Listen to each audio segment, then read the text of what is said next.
من المؤمنین رجال صدقوا ما عاهدوا الله علیه فمنهم من قضى نحبه ومنهم من ينتظر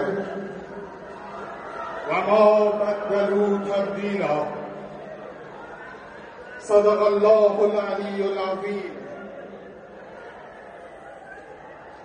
آیت الله سید ابراهیم رئیسی خادم الرضا علیه السلام که 3 سال پیش در سال روز ولادت امام رضا علیه السلام 8مین رئیس جمهور ایران اسلامی شد، در شب ولادت امام رضا علیه السلام به شهادت رسید.